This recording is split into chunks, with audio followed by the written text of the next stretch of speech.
I just wish there was someone else with Brady Day. In this month's episode, I'm joined by the incomparable Gerald Potts.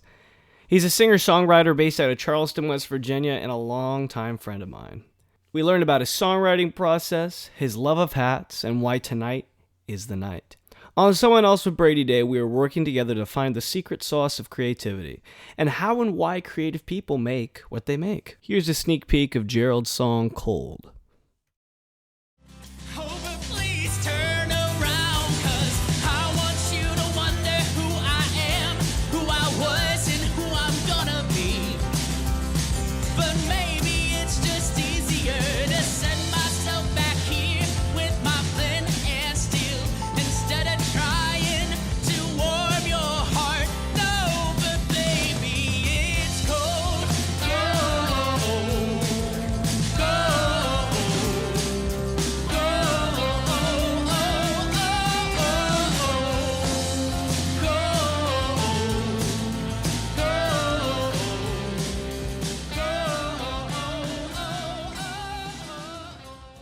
Welcome to Someone Else with Brady Day. I am not someone else.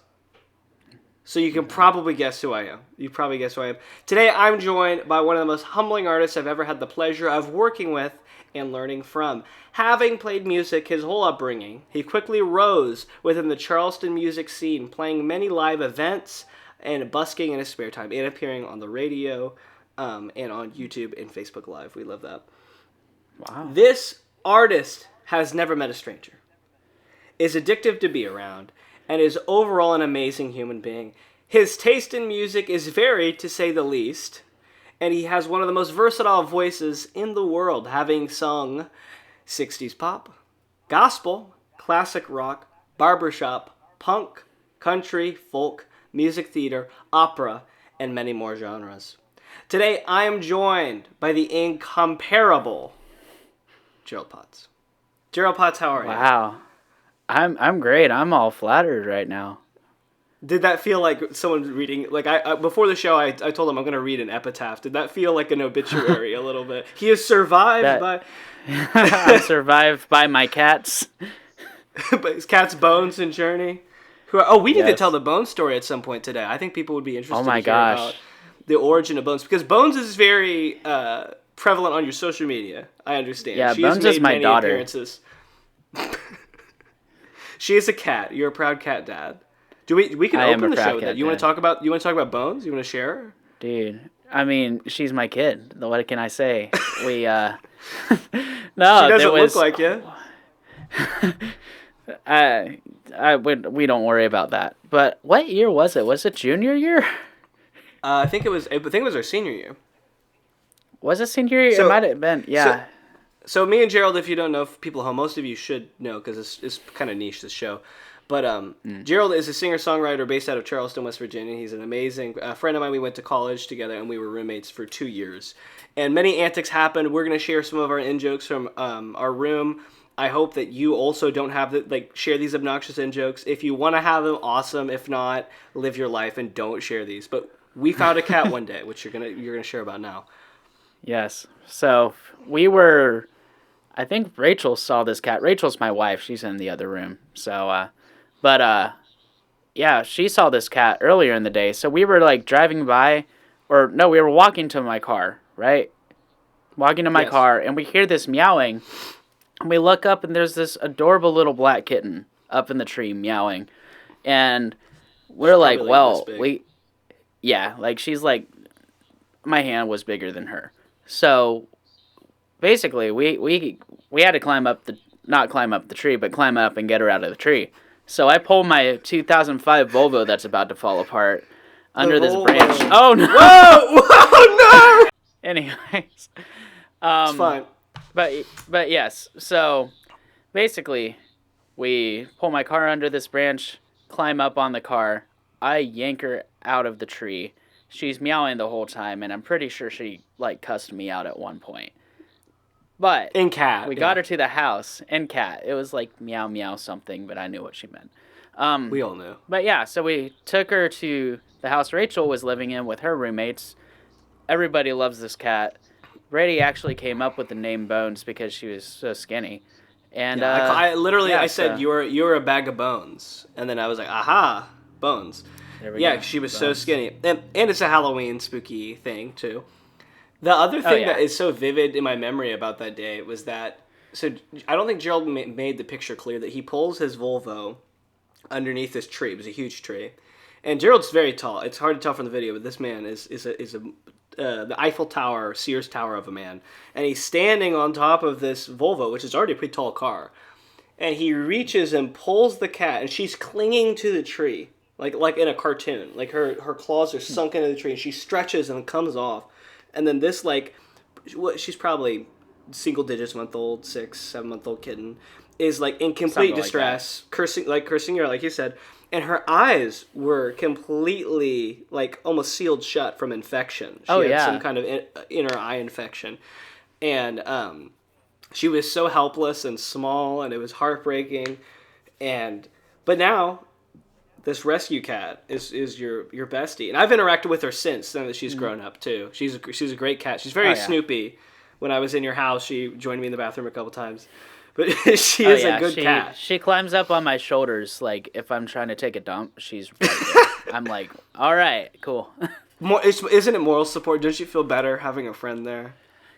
I do. I feel less alone in this world with Bones climbing on my shoulders while I'm trying to poop. Good.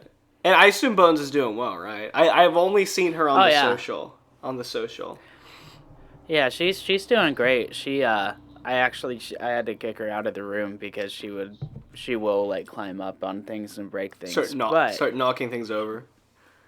Like earlier we were eating dinner and she climbed up on my lap and she just like laid there and she's adorable and I love her and I would die for her.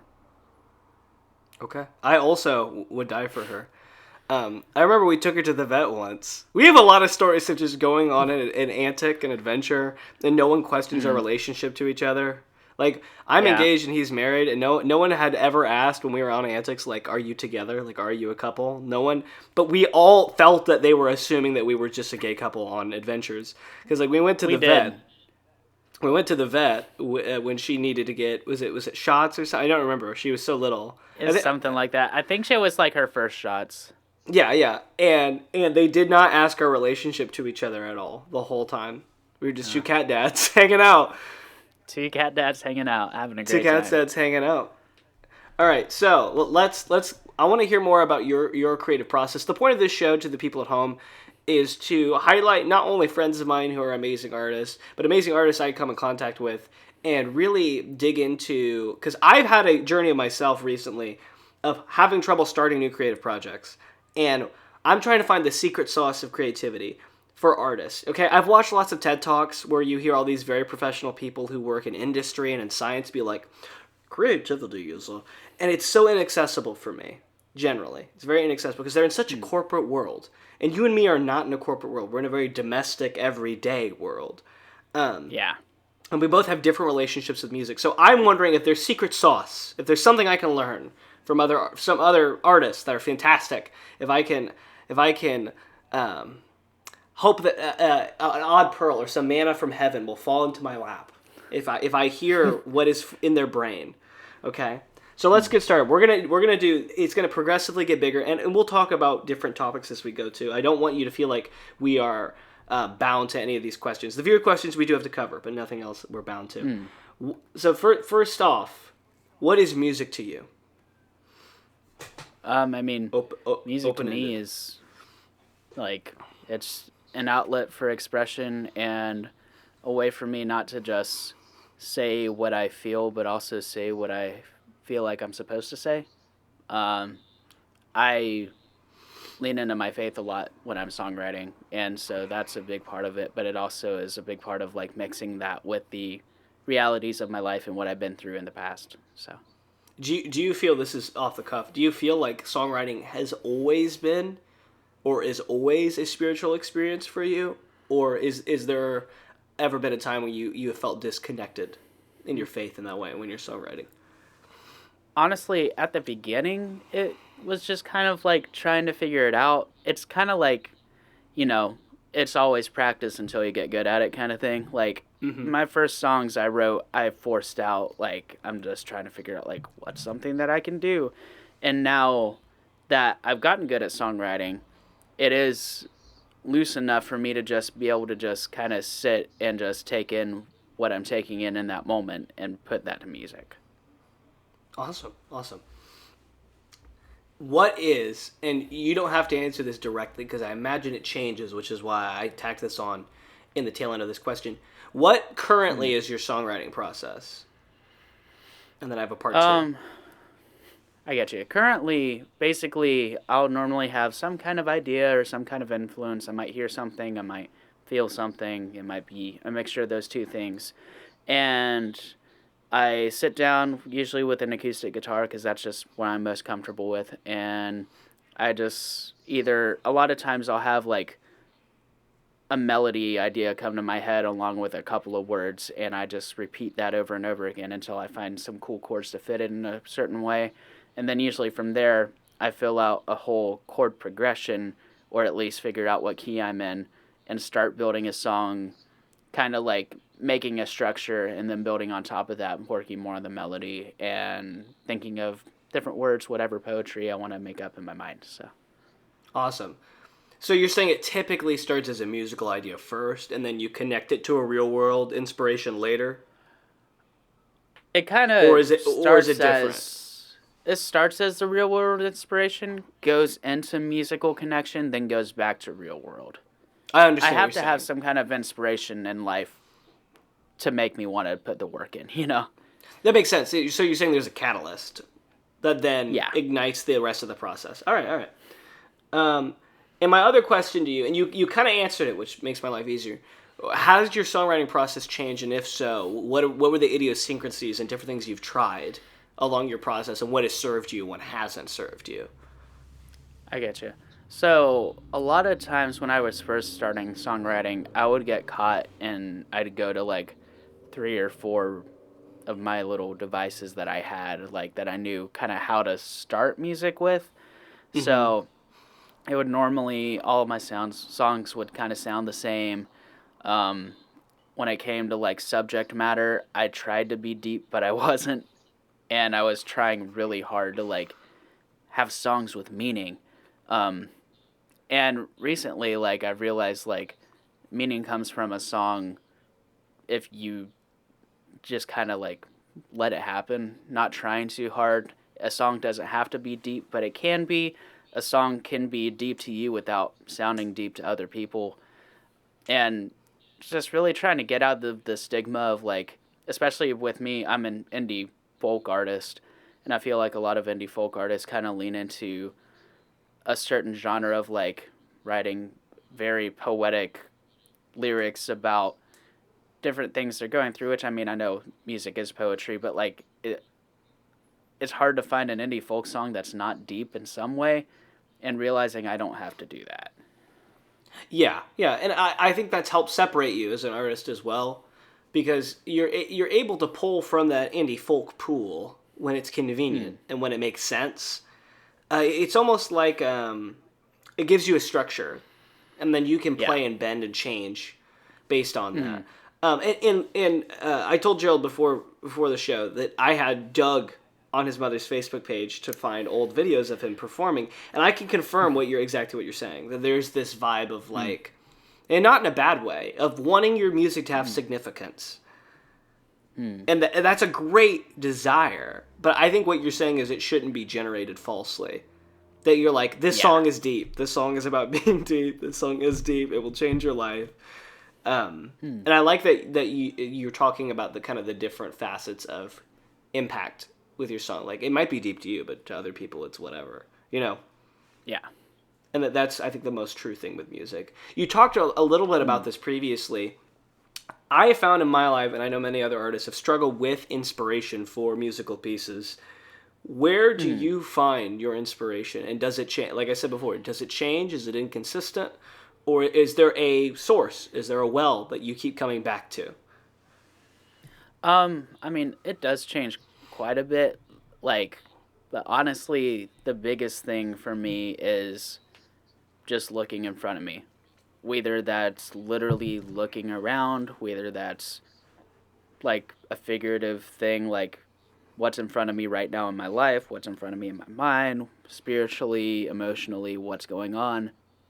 My most recent song I'm dropping in June called Old House, I literally was putting our house together with Rachel and just seeing a bunch of empty space waiting to be filled. And that led into a whole song about becoming a better person because of the love I have in my life. So, And that is exciting. I mean, I don't have words to say how excited. Every time Gerald releases a song, I get very excited because at least your previous release, which I mean, I don't have a time to talk about it, so I guess we can talk about it. Cold, which you had kind of been sitting on for a while, like an egg. It was an egg of a song that was sat upon, and I think you were trying to figure out where it lived and where to place it.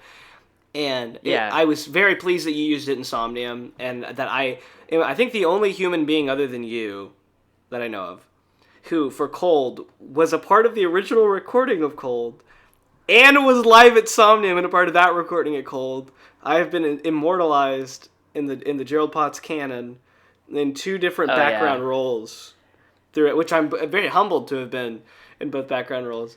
But with Cold, do you care to talk a little bit about Cold? And I guess we could talk about the Somnium experience too, because that was fascinating for both of us. Oh yeah. But where did Cold come from for you? I kind of know what the song is about, but I don't want to explain it for you. I want to hear your perspective on what Cold is about.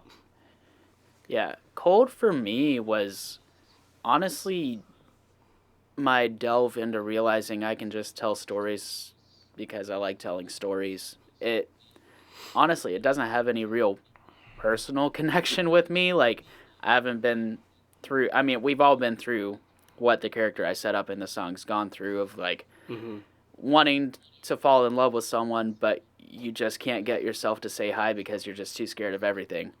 And Right. that was a past experience for me, but, like, at that moment in my life, you know, I'm engaged, about to get married. Like, that's a long gone idea in my head, but it was kind of fun to like write about it and kind of reminisce in some of the old times in like high school when you're still like figuring out everything and you want to know what love is, but you really don't. And so, yeah, it's just kind of almost a throwback for me in a way. Yeah, and I was also going to mention, I am of the camp, and I don't know if you agree. This might be a hot take in the Gerald Potts fan base.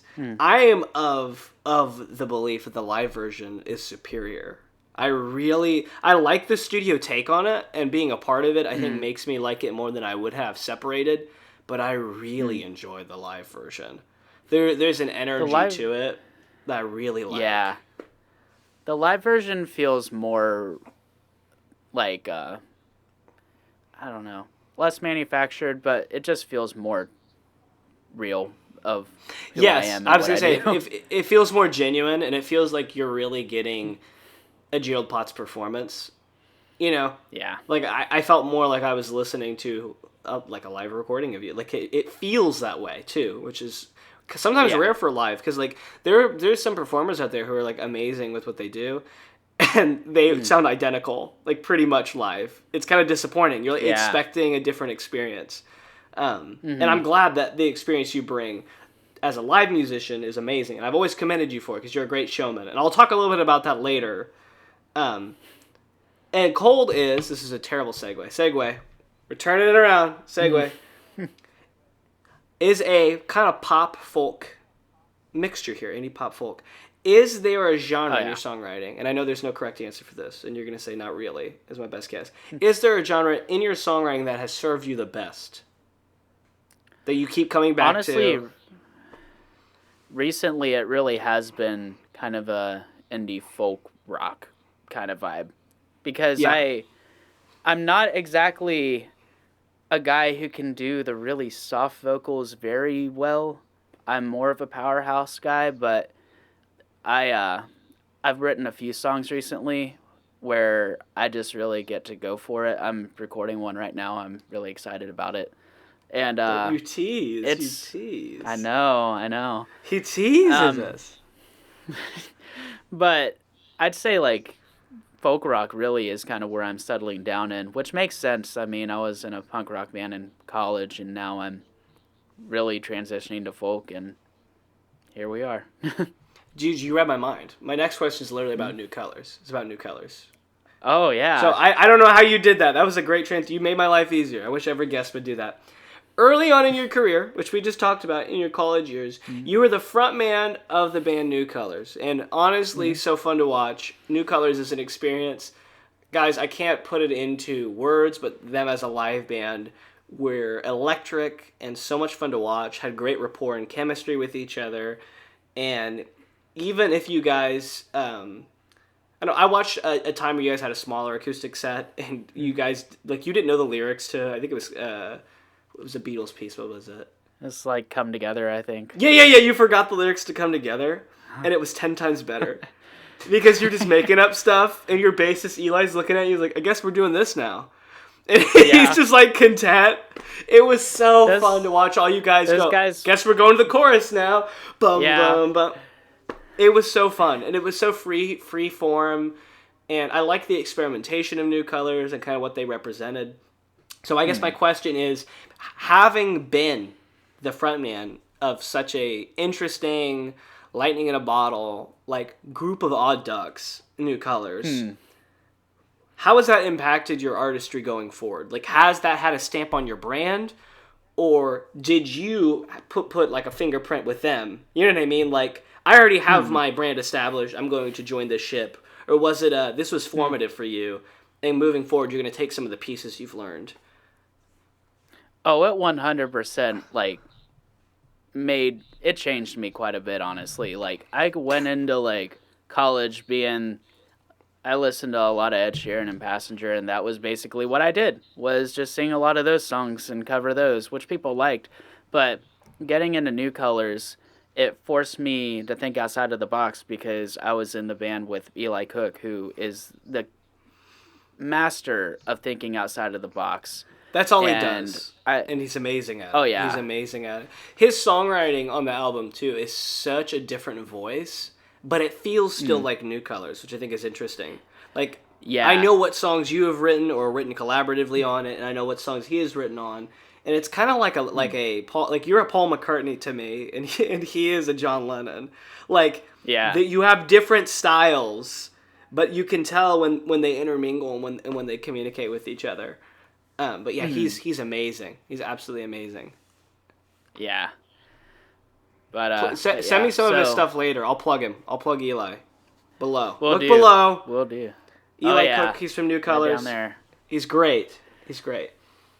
Again, you keep answering my questions for me. But I'm glad that New Colors set a trajectory for you as a solo artist to be more experimental. Oh, yeah. Because it helped both of us in collaborating on something I'll talk about later. But, one more nugget about New Colors before we can jump back if you want to talk about some New Colors experiences. But, another stamp I've made on the Gerald Potts cinematic universe, I did the album art for PracticeSession.wave, and I'm so happy to have done the album art for that. I love how I keep humble bragging this entire thing, and it's about you. But I had a ball with it, and I love, you gave me like no direct, you said, do one of your bizarre paintings. I can put some up now if you guys want to see kind of like my weird acrylic, childlike, plushy kind of feel of how I make things. But he was like, I want something very strange that you do, like a subject, like a monster or a spaceship or something, and PracticeSession.wave. And I said, done. And I sent you, like, the first option I had done. And you were like, yeah, that's it. Oh, and the rest is history. It's such a cool album cover. And I'm not patting myself on the back. It's just, like, so... It fits. Yeah. It really fits the brand of the band. And I want to make more album art. I do. I think it's so fun. Because, like, if you ever notice with, like... There's some album arts out there that are so simple... But, like, you could stare at them for hours and just go, like, that is so aesthetically pleasing. I can't explain why. That scratches my brain. Okay. Again, segue. Great segue. You're reading my mind. Is there an artist that you tried to emulate or take from, which isn't Ed Sheeran or the other guy, Passenger, which is a band? Other than those two people, Is there someone in your career, even currently, artists you feel like you're a contemporary of? Where you're like, I like that. Yes. I mean, definitely like Mumford and Sons all the way. That's been a big inspo for me because I feel ashamed saying this considering I'm an indie folk artist. What? I didn't get into Mumford and Sons until like this year. Really? I don't know why. I just was like, yeah, no. They're fantastic. So, I love their stuff. I know. So I listened to them. I'm like, this is great. And I mean, I wrote 2 songs after listening to like Sigh No More and that whole album. Sigh No More is an amazing album. If anyone out there loves indie folk music, because Mumford & Sons kind of has a little bit of a pop feel to it. They don't want to admit it, but a little bit. Yeah. Like Little Lion Man, it feels like a pop song, but it is an indie folk song. Anyway, that is just an amazing album. It's an amazing album. Oh, yeah. And I love that they break the stereotype of like there's a lot of indie folk, like there's a guy playing an acoustic guitar singing really soft, really pretty, and I love that too. That's all in my playlist, but I love the fact that he just screams. And it's so intense. It's so intense. It's the coolest. Honestly, I had a friend growing up who showed me all of their stuff, and I had a Mumford & Sons phase. Then I came back to it in high school, and it is it's one of those Sigh No More and Babel are like 2 albums I can just like pop on in the background and find myself going like, oh, I forgot how good this is. They're like, it's timeless. 100%. It's timeless music. It's relatable music, and it is so interesting. You can always find more in it. Yeah. Like A White Blank Page is such a fascinating song, which is hilarious because it's about Marcus Mumford having like this pen pal he's romantically interested in, and he keeps writing letters to her. And in his last letter, he mentioned, "Hey, I'm out of paper," and she sends him a white piece of paper to be like, "Hey, write me back." He saw it as like a breakup, and he writes this whole song about having this breakdown when it's for him to write back to her. It's amazing. It's a great piece, great album. Okay, this is a deep cut. When are we getting a release for your 2018 song? Next Time. Do you even remember this song? Oh no. Okay, so now, granted, I never. Next time is not funny. There's no funny subject matter next time. I want to clarify. No. But I chose it because I thought I liked how it sounded. I didn't listen to more than 2 minutes of it. I was like, this is pleasing to the ear. Where did this song come from? This deep cut. I wanted to see your face when I dug something up from the ancient text. Oh my gosh. To see your face.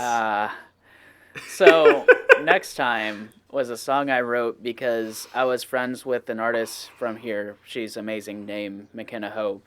And she wrote a bunch of murder ballads, and I was like, well, I want to write something gruesome, so I wanted to write something about, in my canon, there's this guy who's a drunk, and there's this girl who kills herself because of it. And then I didn't actually directly write about that, but I was like, this is what it's like to me, so this is my murder ballad. But then I got better at songwriting, and I didn't like it that much. So it's kind of, I don't remember how to play it. It's kind of gone with the wind, but... You know, there were some elements of it. I liked seeing you go into darker subject matter, but I feel like you do, like your cover of why am I forgetting the name of it? It's 21 Pilots. Oh, Attic with a Pen, which we can talk about Attic with a Pen actually, because we have more on that too. But Attic with a Pen was such an interesting piece to hear you do, because I've listened to the original recording since a lot. I hadn't much when you had recorded it and were working on it. But like that is a story about like mental health anguish. And I feel like you can do that very believably because in your life you've had issues like that. So like that is a relatable place to pull from for you. Being the town drunk and being the wife of the town drunk going to kill yourself is not, and I get that we're storytellers, like you said, like songwriting is an amazing way to tell stories. But like for an 18-year-old Gerald Potts, that seems like a stretch. It really was. It was just me being jealous of cool, dark songs, and I wanted to write a really dark song, and I don't even think I've written. I don't think I've ever written. I think the darkest song I've ever written is Internet Girlfriend. It's just about meeting a pedophile in person, which it's never happened Yeah. to me. It's a comedy song. Nah. What is that? I can't think of the darkest song I've ever written. Yeah, that's sad. The closest I get is Teacup. That's the closest I get. Yeah. All right. There you go. But I'm glad you were willing to talk. I was kind of worried that you were going to turn purple and be like, I'm not talking about next time. You're like, no, never. Move on. Yeah, no. Yeah. Okay, this is a loaded one. Oh, do you want to talk more about an Attic with a Pen? Because we had a lot planned for it. Attic with a Pen. We did have a lot planned, and then we got way too busy. I mean, we can. Sure. We had planned to work together on a music video for an Attic with a Pen. That I still would love to do something similar to it in the future. Maybe I'm spoiling for people at home if I make a trip to West Virginia and shoot a music video in a weekend or something. But yeah. I had really wanted to do a music video for it, displaying this kind of redemption story for this character that Gerald would be playing. And we just never got to it. We had so many ideas. We storyboarded it. There's a story. I wish I had the video still. I think I have a video of the video, which was so funny because it was done on my whiteboard. And I'm just taking pictures of like stickmen. And I would like draw your hair all curly and like a mustache and a goatee. And I'd be like, here's Gerald in frame. Here's behind. This is the worst storyboarding I'd ever seen. But it was hilarious. And it really gave an idea. Like, amazing. It kind of helped us figure out what it was going to look like. But then the year got insanely busy. Because I think it was the fall of that year.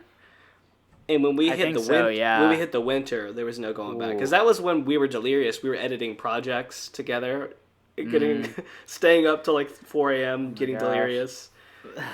So much. Whoa, I don't know why putting my hands up did that to my face. Dude, that was terrifying. His ring light just illuminated the whole room. Okay. Moving on. But yeah, that was what I wanted to say with Attic with a Pen. And that would have been such a cool music video. There's so many things in my career like that, especially in recent memory. I have so many projects that were like shelved or like had to be thrown away for timing for us to do other things. I keep looking back and I'm like angry about it. I'm like, I know. That's one of them where I'm like, I wish. So next up, we worked together. People might know this if they know me. They might not know this if they know you for your stuff. We worked together on Rain, a new musical, collaboratively. As far as, and we worked a lot of capacities, except for playwriting, okay? He did help read for us all the time. Gerald was a great reader. As far as songwriting, recording, mixing, mastering, so much stuff. Producing, playing tons of instruments. I guess my question is, in working on Rain, were there any lessons from working on that album that have helped you long term? Especially in the time frame we had. Like being in a crunch. Because when we finished the original like pass edit, it was all really fast. It was a 2-month period that it needed to be done. And then the final version, we had a little bit more time. But I mean, honestly, Rain, if you're working on any project where you're in a time crunch and you're recording and mixing and mastering 20 songs, you learn from it. And the biggest thing I took away is, like, it's never going to be perfect to your standards, but it's always able to be good as long as you are willing to put in the time and finding that balance of, like, do I spend 2 hours on this 5-second snippet of this song where I hear one little thing that nobody else will hear, or do I, like skip over it? Yes. Because do we let it rest? Exactly. Like, it's so easy if you're mixing large projects to get so focused in on certain things that you're just going to burn yourself out. And I mean, I learned a lot. My ring lights again. I'm being illuminated. It's just. It was crazy. That's the biggest thing is, like, going through a crazy project like that, recording-wise. And, I mean, I learned some tricks along the way, learned things that have helped me in my mixing. Oh my gosh, that was so much. My favorite thing with that project was and this went through the whole, because Rain took about 2-ish years to fully develop, especially the album. So there were so many days where I was like, am I an idiot? Is this ever going to work? Like, am I so stupid? And I don't know if I'm allowed to announce this yet. Maybe I can maybe say something about it later on the show. I'm in talks currently. To get it performed live at a venue. Oh. Yeah. That's all I could say. Dang. This has not That's been cool. released to the public. It's being read right now by a board from a local theater company, and we're looking at putting it up. It's going to be professionally recorded. It's looking like good things are in the future for Rain. 2024 might be a good year for Rain. So keep your really cool. eyeballs peeled for it. 2024 or 2023. I don't know yet. But I know that I'm excited to continue breathing life into that IP, and it's so cool to revisit it after all this time. And there's so much love. Yeah. What I was trying to say before I interrupted myself was what a crazy process where every day was different and we're flying by the seat of our pants. Yeah. Especially year one. Year one was kind of the more harebrained year. Yeah. Because year two was more the 100%. culmination. Because the book was done, I think. I don't even remember the day we finished the book. That's how long it's been. But the book was finished before the album was finished. And there were so many cut ideas. I do want to tell one story before we move on. It's my favorite story to tell from the Rain recording studio process. And I think you know what it is. There was a day. Gerald played pretty much every instrument except for trumpet, drums, and I think that's it. On the entire album. Yeah. Which is nuts. Go listen to the album. It's also in the description under Eli stuff and with Gerald stuff. Listen to Rain. Because it, again, is you're getting to see Gerald's artistry. He wrote on it quite a bit too. He collaborated on a few songs, and he wrote 2 original songs. Check them out. But he played everything. There was a day. So that meant that in the studio, because we didn't have another technician, it was him. So we would switch. Okay? Oh, no. So I was in... You're talking about this one. This is the best story ever. I was in the room, the recording studio room, and he was in the fish tank. What happened? We called it the fish tank, where he is like being recorded, right? And eventually we got to the point in the process where they had updated and soundproofed the room, and we could use the room. But we didn't for a while, so he was in the fish tank instead. So he's in the fish tank playing keys for this really sad song, and it was he knew the chord progression because I had written it, and he was like putting a cool spin on it so that it could be more musical than block chords, right? So he's working it out, and he finally figures it out. We record it a couple times. And we're really not getting what we're pleased with. And then he gets what he thinks is the one. He's so excited. I did not record it. I never wanted to hurt anybody until that day. I saw... I'm not a violent man. Gerald is one of the most jovial human beings. It was like watching Santa Claus pick up a gun. It was the scariest thing. And I watched his face drop. Because I told him in the room. And I felt terrible. I kind of laughed at myself. I said, Gerald, I didn't record it. And he looks at me, just dead-faced. He walks out of the room, slams the door.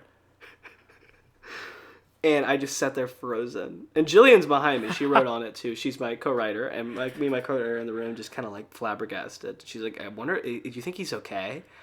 I said, I don't know. I feel so terrible. This is the worst thing ever. He's not... I kept saying he's not going to finish this section. Like, we're not going to get this done. We're going to be behind now for deadline. And it's my fault. Like, we were so close, and I ruined this. Meanwhile...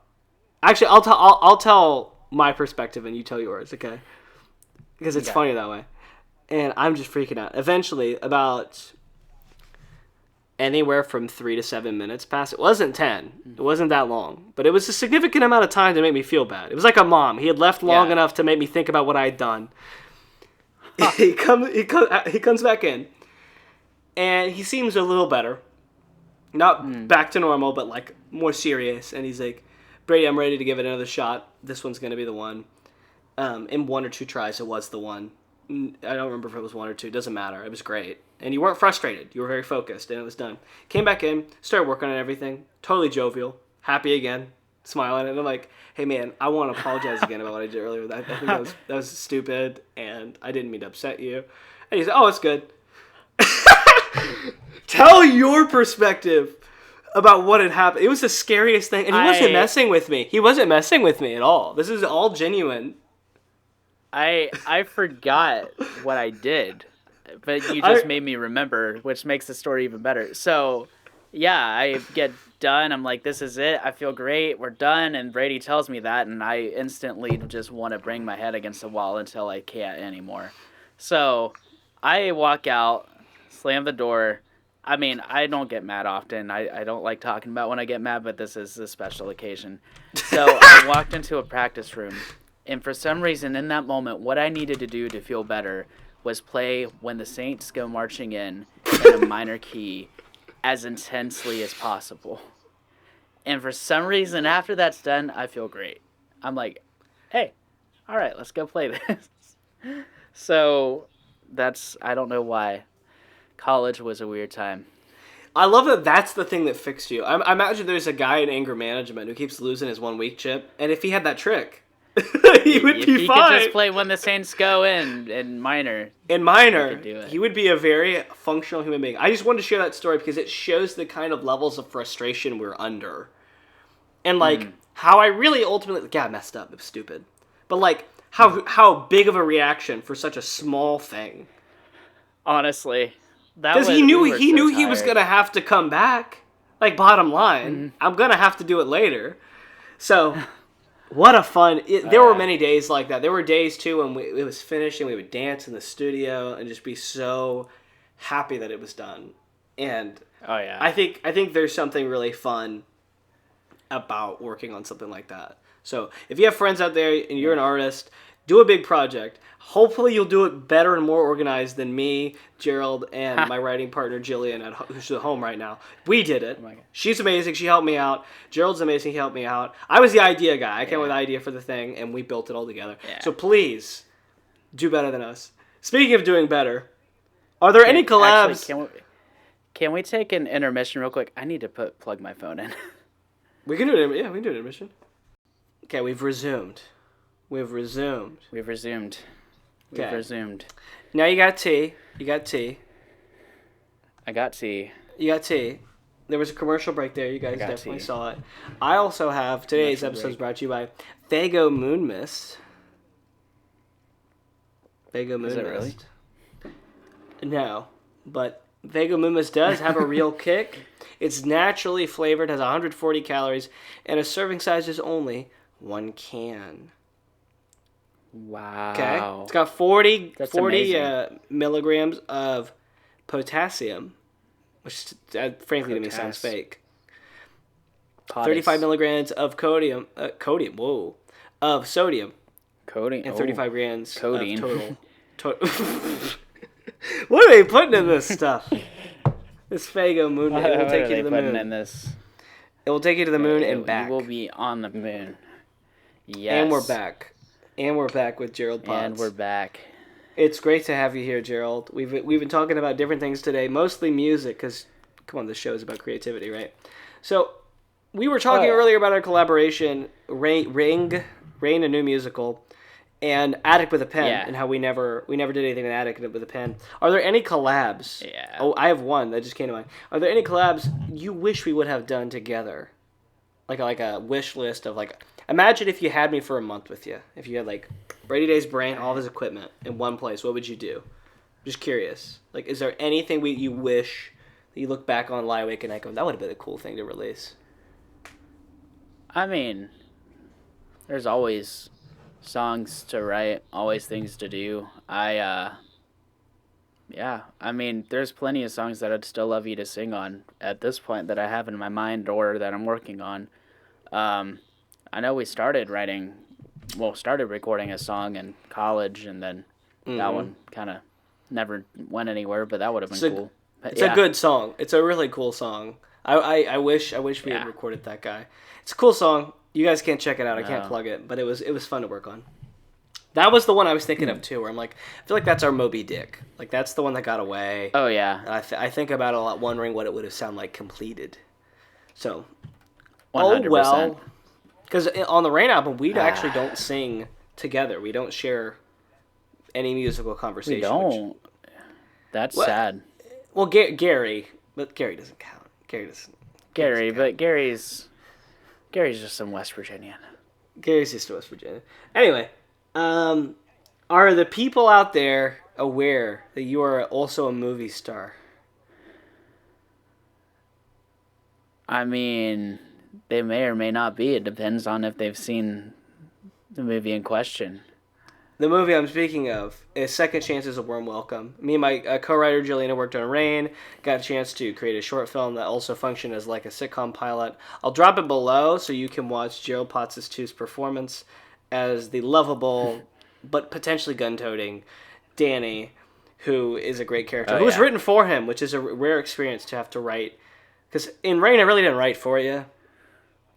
And this I did. It was written with your character voicing, and I've written on Second Chances since with that voicing. It's really weird, isn't it, for someone to write a caricature of you? It's interesting, especially because like I could see why he's written for me, but he's so different from me too. Like Danny's like this guy who probably has a gun everywhere he goes if he could, would punch you in the face, but he's just really sweet. Yeah, that's the weird thing with Danny that I liked about writing with him. When I've written him since, practicing with the characters, it's always been he's very, like, airheaded but sweet and has the best intentions, but he has no idea how to, like, carry any of that out. Which doesn't really sound like you. I mean, the good stuff does. You always have good follow-through. Danny's just a different beast entirely. But he was fun to write for. And I loved working on that with you. There was one shoot we did where we were in the girls' apartment, our friends, and it was like 80 degrees. It was the first day of shooting. We were there for like 4 hours, and it felt like 9. It was the worst shoot of all of them. And then I think the other ones that we did were primarily in a classroom, which was far better on location shoots. Oh yeah. Gerald was one of our celebrity stars. We had a professor who's in a barbershop quartet who I hope to have on the show one day, who's also was one of our stars. We have a prevalent TikTok star, I guess I can say that technically, who was on the show too. All of those individuals were hard to get. Like, ironically, I wrote an ensemble show with my writing partner, and we were like, we can get all of our friends to do it. And then we asked them to do it the busiest time of the year. And it was the dumbest choice. But there was a day, I don't want to talk about it, but there was a day we had to write around a missing cast member, and we just had to kind of make it work. Oh, yeah. And if we hadn't had those skills from when we worked on Rain, and Gerald Potts had run out of the room angry and played to win the Saints, right, we wouldn't have this short. So I'm glad this short exists. John Williams directed and worked on it. I'll plug his stuff in the description if I can find peer production stuff. They're amazing. It was such a fun group of people to be around, and I really miss working on a show like that. And I hope to do more adjacent to that piece or with that IP again. It was just great cast, great characters, awesome piece. Recently, you went on local TV. This is a true thing. And it is. In the past, you've been on the radio. How have you felt your media appearances since you've kind of landed and defined your brand have gone? Like, do you like doing the media cycle, or is it more of a formality for you?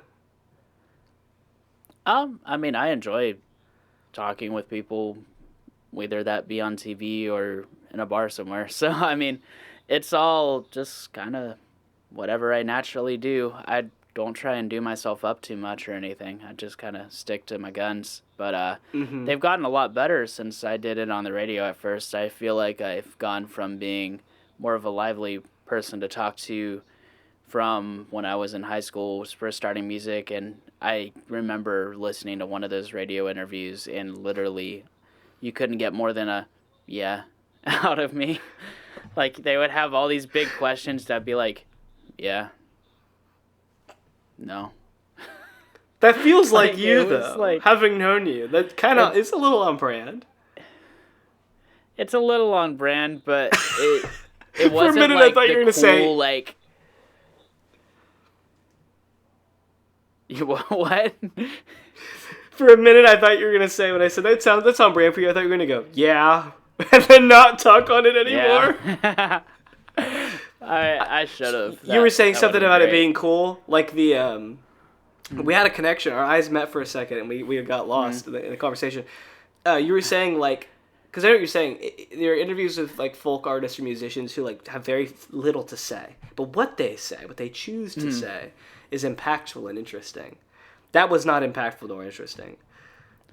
No, it was legit just me responding to a yes or no question. Well, what wasn't supposed to be a yes or no question, but I made it a yes or no question by replying, yeah, no. By sheer force It's of your will. classic. Yeah, it was your classic high schooler who hasn't found his social self yet, so he just doesn't know what to do. Yeah. Moving on. Yeah. Let's hear from. Wait, sorry, that's a different. I'm tired. My room is super hot right now. I don't have an AC in here, so I'm losing my mind. Dude, me currently. too.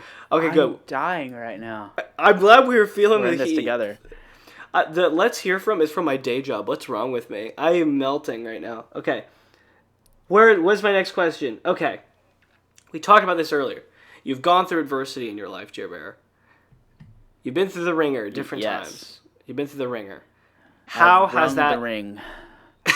How has that impacted your music? Do you think it has had overall a positive impact on your music? Like if there's an alternate Gerald Potts somewhere who lived in like a sterile, boring life, who had no experiences, but was still a fantastic songwriter, would he have created the same stuff somehow?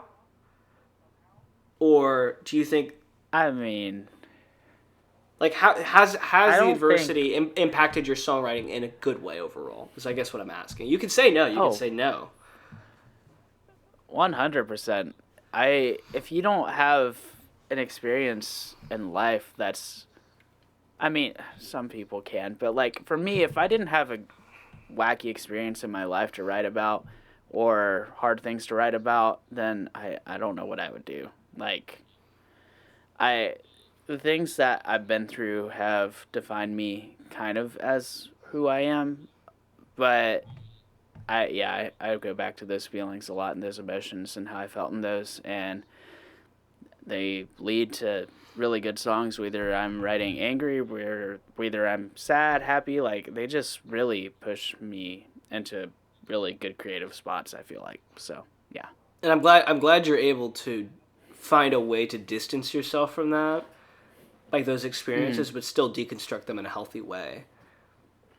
Oh yeah. You know, 100%. like it's not like you're like looming on these experiences. You're taking from them and putting them into art and finding a way to revisit that emotion in a healthy, structured way. Which I think is, if people don't know, there's many arguments for like what is art and why do we do it. That's one of the arguments. Is it is a way to take past experiences that may cause trauma or pain and really do a postmortem on them, open them up and go, why? Or if not why, how? What am I going to learn from this? What can I deconstruct and reverse engineer and find from this experience that is applicable in my life? Which I feel like you have done with all your experiences. And not in an ad nauseum way where like your songwriting comes off as like, hey, I'm tortured and deep. It comes off as someone who is experienced, who has lived. Yeah. I always said that when we lived with you. I'm like, Gerald, I know I am technically older than him. I'm a month older than him. But it feels like he has lived many lives. He is like a nomad, rambling man who has lived like 4 different lifetimes in one body. And he's like secretly 46. He's 46, but he won't admit it somehow. But he's in this 20-something-year-old body. It's fascinating. Because I'm like Peter Pan. I'm the reverse. Or it depends on the day. Sometimes I'm a 46-year-old, sometimes I'm a 12-year-old in this body. It's both.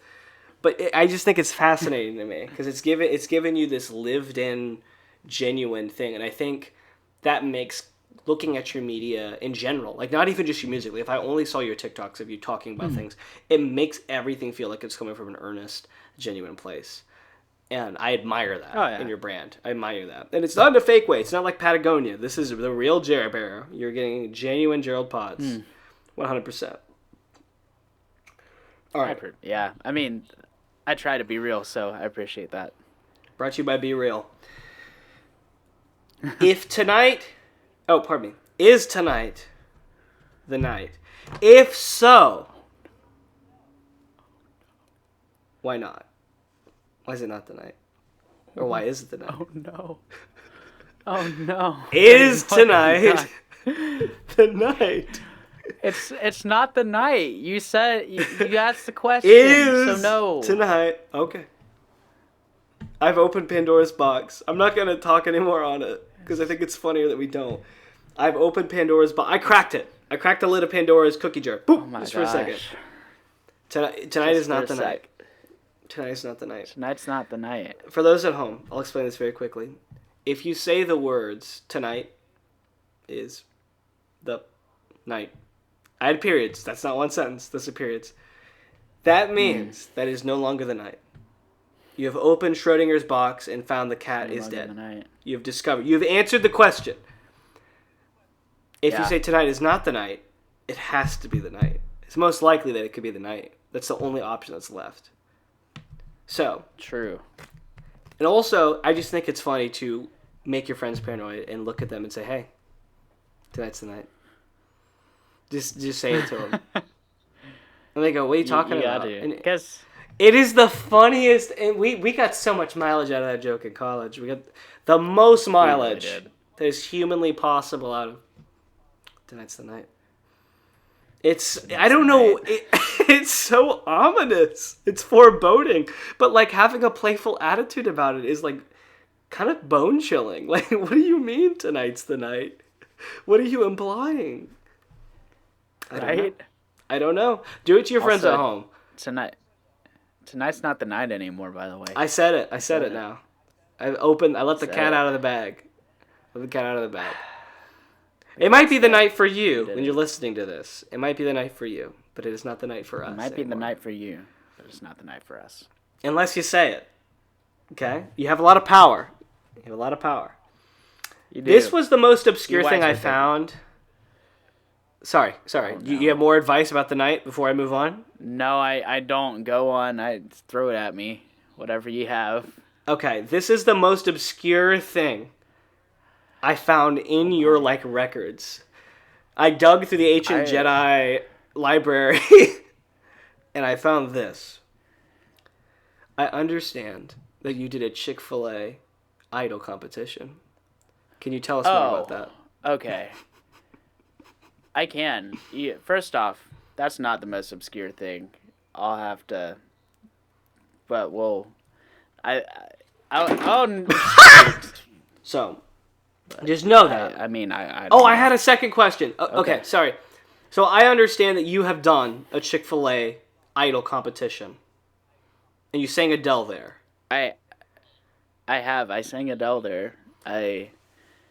Yeah. Explain to me how this came to be. I was scratching my head thinking about this Chick-fil-A idol thing. Like, is there anything in your life you haven't done? Like, it fascinates me. What is with... I want to know. I'm losing sleep over this.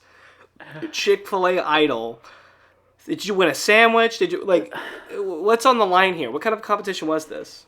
I mean, so I'm not gonna lie. I don't remember exactly how I came about doing it. I think I just heard about it through someone, and I was like, I auditioned because you had to go to a Chick-fil-A, audition in the Chick-fil-A in some back room with two Chick-fil-A employees. It was weird. So I did it. And I got in. Okay. And so there's I think 10 of us. I don't know. There's several other artists that also got to do it, and everyone was pretty great. So I went there. We got to eat Chick-fil-A at the place, by the way. It was great. We love when Chick-fil-A Good. does things because you get to eat the food. So, fun fact, though. I go to the Chick-fil-A idol. It is Okay. about to start. I go outside and I get a phone call.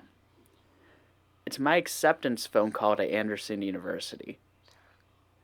His alma mater. My alma mater figured as well. out. Yeah. I figure out right before I start this competition that I'm accepted into college. And nothing about that competition would either, I couldn't be any more happy or, I couldn't be sad either. I was just full of joy. So, I do this competition. I think I might have come in, 4th place. I barely missed the top 3 mark where he actually won something. But it was cool. So, but yeah, I did Chick-fil-A Idol. I didn't make the cut. Chick-fil-A didn't like me enough. Yeah, Simon I didn't eat Cowell's enough chicken. the equivalent of Simon Cowell's Chick-fil-A-ite version. I don't know what that would look like. It apparently didn't like you well enough. Also, why the Adele song? Because I know you've done gender bent songs and you do a good job with them. I'm just curious, why for Chick-fil-A Idol did you feel that an Adele ballad was appropriate? I actually did that Adele ballad in show choir for like solo competitions, and I just kind of knew it. So I was like, it was in your I'll just book. do this, and I'll play guitar. Yeah, it was in my book. So awesome. Clearly, and I know this more from knowing you, but it's also apparent with looking back at your videos. Like I said, and when I looked through the ancient library of Alexandria and saw all these videos of you, clearly you have a love of hats. You love and you have so many hats.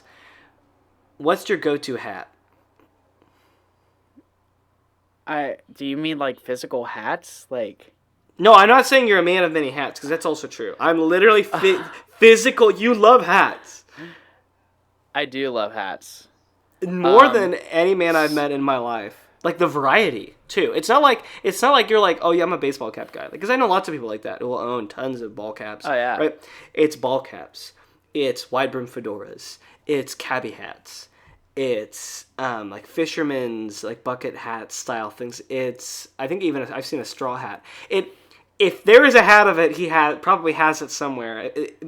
A bowler hat or a top hat. It's like what's left. That's all that's left on your list. Go to a steampunk convention. Go get some of those. What's with your love of hats? Have you always had a love of hats? I just think hats are cool. I feel like not a lot of people, like, especially like some of like, like you think about it, like 100 years ago, you wouldn't see a guy without a hat. Mm-hmm. I think it's a cool idea. It's a cool vibe. Like, just wear a hat. I don't know. Like, I just like hats. That's about all there is to it. My favorite hat's my brown hat that you wore for that one time. You didn't think I'd bring that up, did you? I talked about your dirty laundry. Yeah. I mean, unless you want me to talk about it, I can. I'm comfortable talking about it. No, it's not that embarrassing. We'll let it rest. You don't have to. I've worn that hat. I'll just say I've worn the hat a couple of times. I'll say that. You have. And it's I love that hat. I have a relationship with that hat. It's a great hat. I love that. Let's move on. But I just love your love of hats. I think it's fascinating. I do think there's something that separates your silhouette with a hat. You know? There's something iconic and old-fashioned but earthy about a wide-brimmed fedora on you. Like, I want to try it, but here's the thing. I have a giraffe neck. Any hat on my head that's not like a ball cap or a cabbie hat just looks weird. Like, I would look like a dish. Like I had a big like plate on my head. I mean, or a sci-fi. I don't know. I don't think it would look that great. I don't know. Maybe I just need to. I think you could pull it off. Take the chance. Buy a wide brim fedora. You just need to do it. I feel like I need to be earthier. Like, do I need a piercing? Do I need like a nose piercing? A wide brim fedora? No. Shave a line through my shave a eyebrow. Line through your... I don't know. I mean, I think you could pull off a wide brim. I think you could do it. Like, I also. That's the thing is, it's a. Go on. Oh, go on. Sorry. I was just gonna say, like, a wide brim fedora is a look. You never know. It's a look for everybody. It's a different look for everybody though. Like whenever I bought the hat, because I mean, I dropped like $60 on that hat. It's probably not a lot to some people, but for me, that's a lot of money. Like for a hat, that's a lot of money. So I didn't know exactly what it was going to be, but I knew I wanted the hat. So I put on the hat, and I was like, oh, that's what this hat's going to look like. That's cool. And yeah, but for you, that's a completely different scenario. Like, when you put on the hat, you're going to feel different than I feel when I put on a hat like that. But it's always a good look. That's the main thing. Okay. The other thing with my head is you can't tell from the video because I'm zoomed in like a little like amoeba. I got a tiny head. I got like a baby head. In college I bought an extra small black fedora that I wore for years. It doesn't even fit anymore. My head must have gotten bigger. I don't know what happened.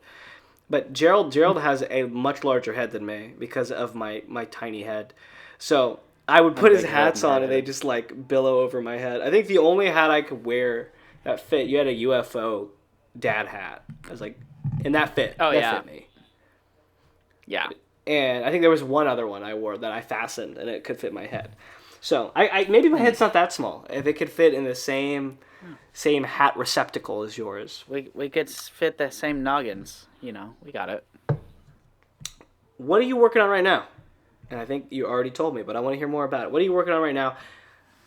Let's hear about it. Let's put a spotlight. Okay. Old House, June 11th. Okay, we know that. Old House. Where did this song come from for you, Old House? So, I kind of talked about it earlier, but... Is there anything else you can extrapolate on Old House, or are we good? I mean, it's a song I wrote about Rachel, my wife. I kind of said it. It's beautifully simple for me.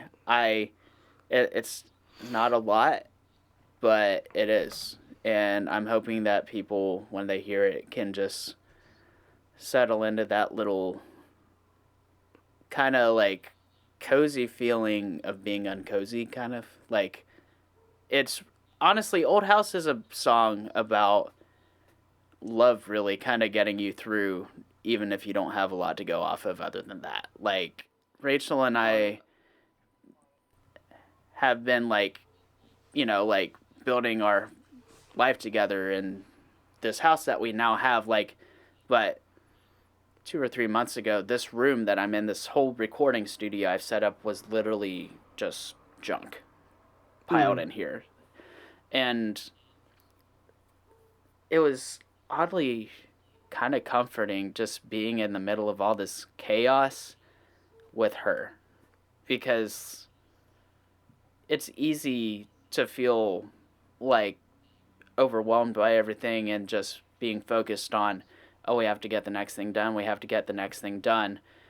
But having a partner in that, and then suddenly all of this work just seems easy because instead of it being work, it's just an experience to have together. So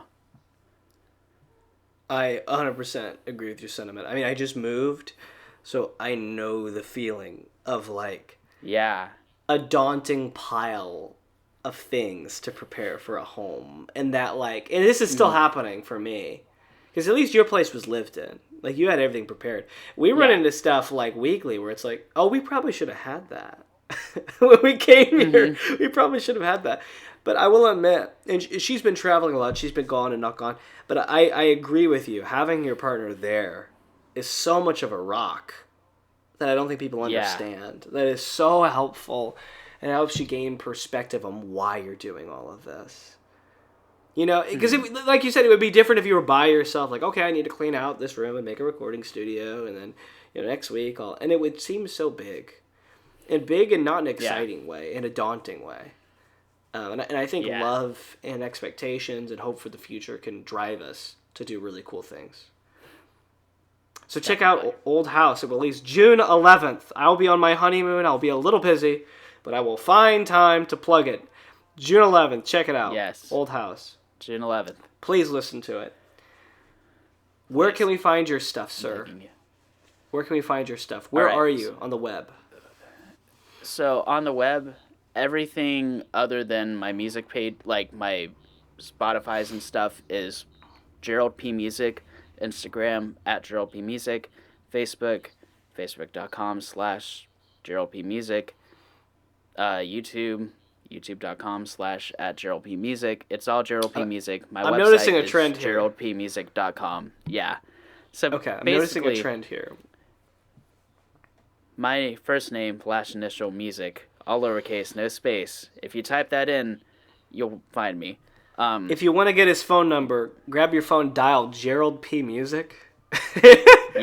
Into your phone, and then it'll go to me, and I'll be like, "Who are you? What is the wrong number? Go away."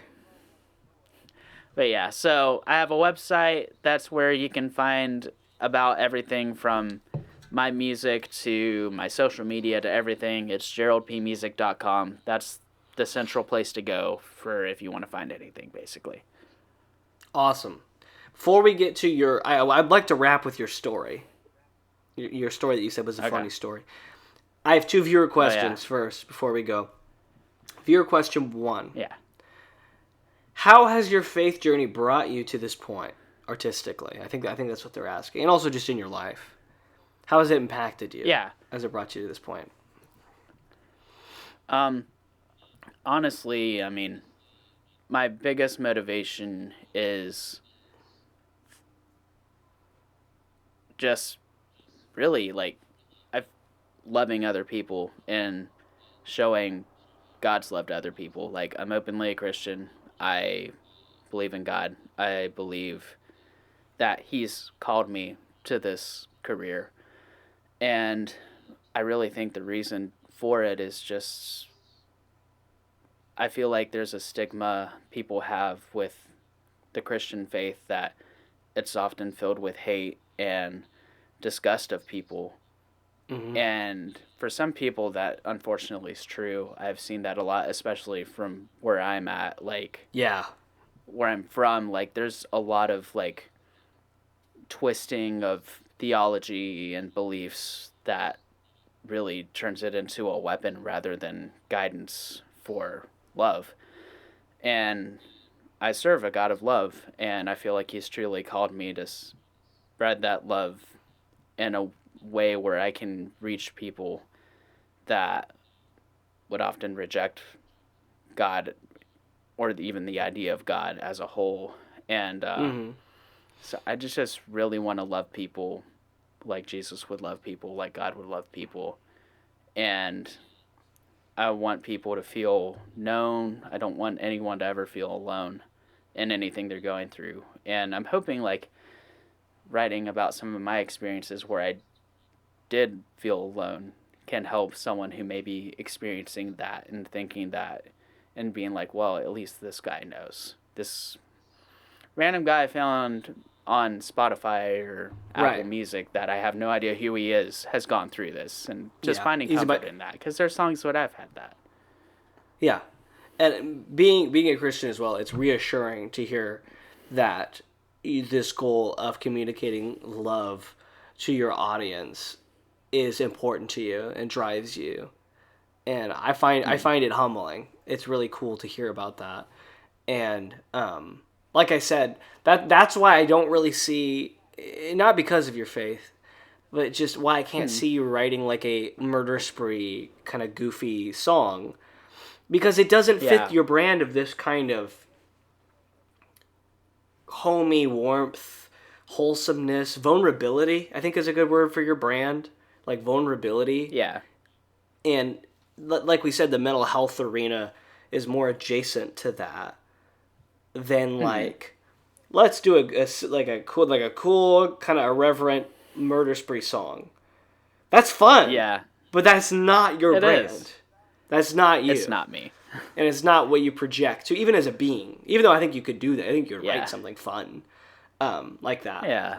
So I think hearing you externalize that thought has validated a lot of the songs I have heard from you that talk on mental health struggles, like Rosie, Attic with a Pen. I know you didn't write that piece, but definitely it's connected with you. I think of New Colors as Safe.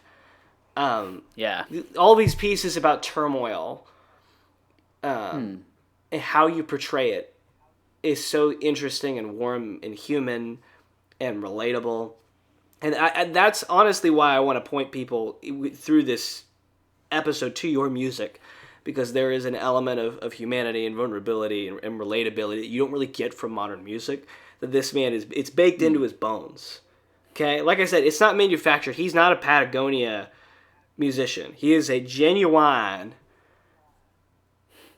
human being.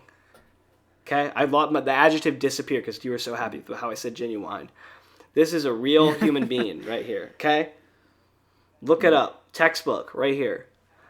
Last question, and we talked on this earlier, but this is a viewer question, and then we can chat a little bit before we go. Where does inspiration come from for you? Is it a musical idea or a real life idea? Yeah. So, like, that's it's hard to answer that question because I mean, real life ideas and musical ideas kind of happen simultaneously in a way. Like, you never like have something horrible happen to you. Like, you never get stabbed in the gut and say, "Dude, this is a song." That's the song. But right you there. also you also never play an A minor C chord to C progression and say like, "Oh, yeah, this is a song." Like, That's it. it always is that mix. Like, so the music, like, technically, I guess the real life stuff happens first, but it always is like a mesh of the two. Like, if you have one without the other, whoa. My fiance Dude. just appeared and then just That was out your of there. fiance. There's Emma's She cameo. said, I'll be sure "I'm to out." zoom in. Be sure to zoom in right on her. Please. Catch it in 4K. Her face Please. is amazing. I'm keeping that because her reaction was That's too great. good. Anyway, That's wrap up wonderful. your thought about because I think this is a chicken egg question. Don't you? Mm-hmm. Like, Yeah. is it the chicken that came first or the egg that came first kind of vibe? And I'm kind of seeing both going on here. Where it's like there is an argument for Yeah. both. There's an argument for like you said earlier. You There said, is. well, there some days I'll play with my guitar and go, okay, there's a musical gesture. What's a chord progression that fits it? What key are we in? Okay. Yeah. What happened to me last week? I don't know. I ate a salad. I got food poisoning. Cool. Gerald has There you go. food poisoning. Nope, that's not it. That's not it. That was a decent Gerald impression too. But listen, the songwriting process is always different. I know yours sounds pretty consistent. Mine is like random as all get out. The inspirations are completely random, changes all the time. So I'll put it this way: more often to you, has it been a musical idea that has come first, then you've connected to a real life idea, or has it been a real life idea that's come first, and then you've connected it to a music idea? What is more often in your recollection? Yeah. So, again, it's so hard for me to answer because, like, often what happens is I have this melody pop into my head and I associate, like, I don't, because that's the thing, they both come simultaneously. I have this thing that happens and I have this melody and they kind of are just one. Like, this event that is happening in my life or that I remember in my life has this melody and they are together. This is what's happened. I don't know why, but these are this. This is the idea. So it really is hard for me to say, like, yeah, the musical idea comes first, because when the musical idea comes, it immediately has, like, a snap, like, this is what this is. Okay. Like, Okay. I wish I had a straight answer for you, like, because No, I mean, I think what you gave me is more interesting than a straight answer, though. Because I think that grayness is more interesting than you saying like, "Oh yeah, it's always like I remember something from when I was a kid, and then I write about it, and I sit down at the piano and I try to connect the piece." Like, what you gave me, I think, gives me more to think about your songwriting than the alternative. So I appreciate your honesty rather than being like, "Oh yeah," because some people seem to act like songwriting is an easy idea and part of the whole singer profession and part of the whole composition thing. It's not easy. It's not. Anyway, Jer Bear, it's been great to have you on the show as my inaugural guest.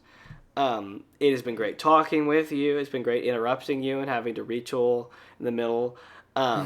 You are an amazing human being, and I wish you well. Friends, be sure to check out June 11th, Old House. It's dropping on Spoofy, Apple Music, and pretty much anywhere you can stream music. Am I correct? Yeah. And even Amazon Music, Amazon Google Play Music. Music. It's on YouTube. I have an official artist YouTube now, so Which there is we go. really cool. I have When a you little got that, music that note blew my by my mind. name. There we go. Awesome. Well, thank you again for sharing your time with me.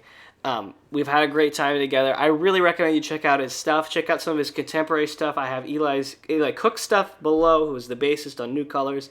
I have Rain a New Musical, which we worked together. If you want to hear Gerald's voice, he's on, I think, track 3. He's amazing. He's also on the Rain a New Musical album.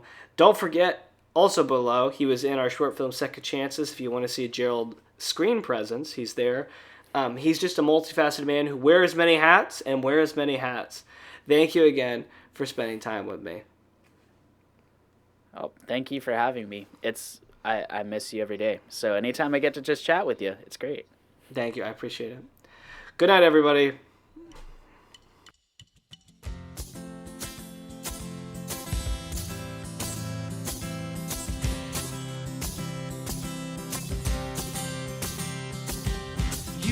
Walking all alone, but you don't really like the cold in vain. I know you're freezing. I followed you into the dark, hoping I could feel a spark that would start a fire to keep you warm. And I don't know if it matters to you, but honey, I'll just keep burning.